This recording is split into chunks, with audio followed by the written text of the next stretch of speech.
sinabi mo babayaran mo ako? Di ba't nagsumpahan, i-gcash mo na lang? Bakit tila yatang nilimot-limot mo?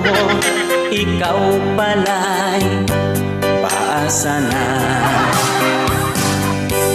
Noong utangan mo, wagas ang pangako mo. Ba't pagsingilan na tataguan mo ako? Kakabwisit talaga, lalo pa kailangan ko.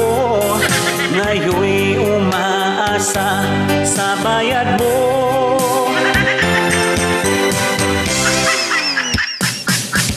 Sinungaling